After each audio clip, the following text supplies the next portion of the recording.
Yo, internet, what's happening? It is the butt crack of dawn, and we are in the Kia right now, but more importantly, we're going to go see if we can get ourselves another 3-valve car. Now, the seller claims that it has some phaser noises and needs some work. It's not passing emissions. Not too worried about the latter. But we can do the former. We can do phasers and stuff. I just hope we can get this thing cheaper than he wants. He wants to let it go. The low price of, well, you'll just have to find out. So I'm gonna see if I can sneak some video while we're looking at the car. It's a deluxe trim GT, so it's the only really difference is like the gauges and the trim on these things. I don't know when it's deluxe versus premium, but anyway, very stock looking car from the pictures, and hoping to get this thing super cheap and make another drift build out of it or something. So let's see what's going on.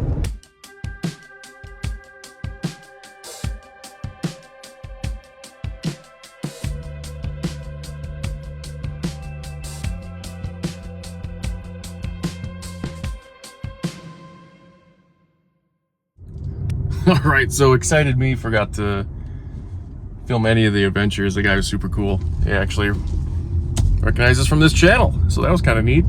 He just saw the coyote swap in, my S197, so didn't get to show you guys like what I thought was a phaser tick, but I'm not even sure if it's a phaser tick where you actually had a stethoscope, which is really cool. So I got to listen to it.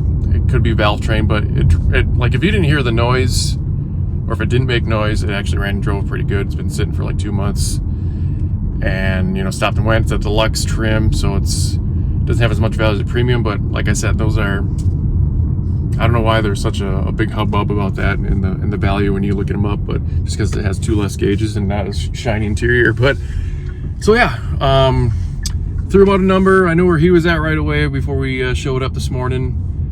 And right, we're gonna stew over. Still gotta get the title transferred, minor stuff. So did have a couple little more dings and dents than I thought. I knew the one fender did, but had a lot of door dings from previous owners' kids slamming into it. But standard Arizona bumpers are kind of burnt. But for the price that I offered, I'd probably pick it up and maybe do some with it, either fix it and go from there, or maybe have a cool little project that I don't even know what I'm gonna do with it. So anyway, we're gonna head home and go do some more work. So all right, flash forward to a few weeks, ironed out some details, and this is gonna be kind of part 2 of getting this cheap 3-valve. Just waiting for my Uber to pick me up. It's again the butt crack of dawn. This guy works night shifts, so we're making the deal happen. So let's go get it.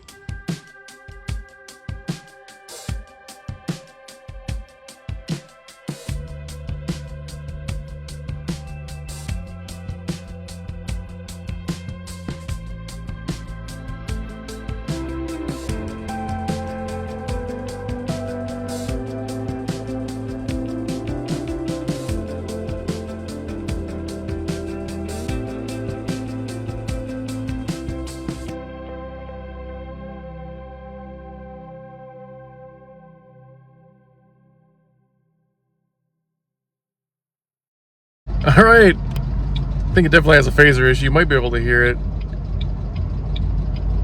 in the video here, and I'll poke out of the window here quick. But yeah, pretty clean car. It is a deluxe model, so there's only 2 gauges in the cluster, no my color, all that BS. But yeah, we made the deal. We got another S197, so you're gonna have to find out what I'm gonna do with the next, because I got some plans that are not crazy exciting, not world changing or anything like the Fusion, but definitely stay tuned. Let's take this thing for a ride some more.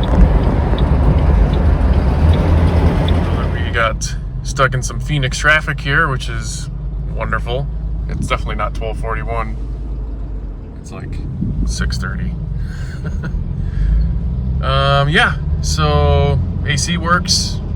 It's got just over 170K on the clock. Needs a shift knob.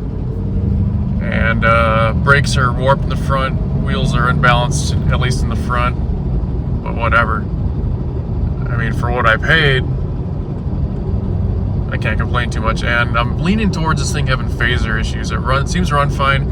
He did get it past through emissions, but he said the engine light popped back on, so it'll be interesting to see what that says, if it's like a timing code or something. And yeah, I mean, it goes down the road good. It has good power, so I don't think it's like a sticking lifter. I mean, idle smooth. It's got a little noisy. It's got that three valve noise. Kind of like the deluxe interior, all black and stuff. Hell yeah! Don't want to jinx it, but about a few blocks from home. Give you a little interior shot. Not bad for the price we paid. I have a special place in my heart for these cars, and even with this thing barking, you might be able to hear the engine noise in the video, but we'll get a under the hood shot of that so you can hear it. But the more I drive it and listen to it, I'm pretty sure it's a phaser. It doesn't skip at idle or anything. It had one little hiccup, but I think that might be due to the phaser issue. We'll see what the code is about and go from there. But yeah, she's a runner. Got me home. It was like a 40-minute drive. All right, there's some roofing going on behind us, but there's the rack and engine. And I took a stethoscope to it when I first looked at this the first trip out there, but yeah, definitely give it a bath. So that's our little adventure on our cheap 3-valve. I'm not going to quite reveal what I paid for it, but I want to see who can guess in today's market what a guy like me with a little bit of elbow grease and some intuitive, I guess, marketplace searching and whatnot can get a car, a 3-valve, a manual GT for that needs a little bit of work in this market. So, but I'm also not going to tell you what I'm going to do with it quite yet, because I want you to find out on this channel. So if you like this video, hit that like button and consider subscribing. Might have to do with this little guy behind me, this little harness. I don't know. Stick around, find out. See you next time.